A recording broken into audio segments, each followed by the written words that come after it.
ইসরায়েলের প্রধানমন্ত্রী Benjamin Netanyahu মার্কিন প্রেসিডেন্ট ডোনাল্ড ট্রাম্পের বৈঠক আজ দ্বিতীয় মেয়াদে ক্ষমতা গ্রহণের পর বিদেশি কোনো নেতার সঙ্গে প্রথম বৈঠক করতে যাচ্ছেন ট্রাম্প।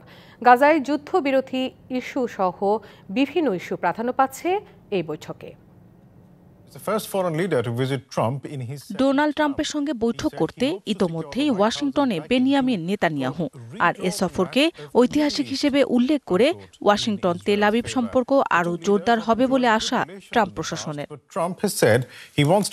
যুক্তরাষ্ট্রে নিযুক্ত ইসরায়েলি রাষ্ট্রদূত ড্যানি ড্যানন সামাজিক যোগাযোগ মাধ্যমে একটি বিবৃতিতে বলেন, তেল আবিব ও ওয়াশিংটনের মধ্যকার সম্পর্ককে আরও জোরালো করতে একটি গুরুত্বপূর্ণ বৈঠক হতে যাচ্ছে। এর আগে মধ্যপ্রাচ্যে যুদ্ধ বন্ধে নিজের ইতিবাচক অবস্থানের কথা স্পষ্ট করেছেন ট্রাম্প। মাঠের অলরাউন্ডার আমি, আর ঘরের allrounder Taylox. Taylox toilet cleaner, clean মানেই টাইলক্স। গাজায় চলমান যুদ্ধবিরতিতে যুক্তরাষ্ট্র বড় ভূমিকা রেখেছে বলেও দাবি করেন তিনি। এদিকে যুক্তরাষ্ট্র ইসরায়েলে জোরালো সমর্থন অব্যাহত রাখবে বলে দাবি নেতানিয়াহুর।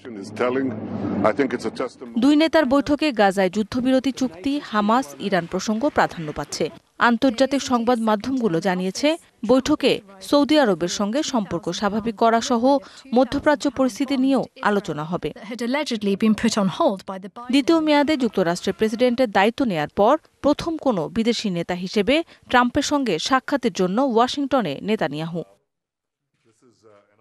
মৌসুমী শান্তা, ডিবিসি নিউজ ডেস্ক।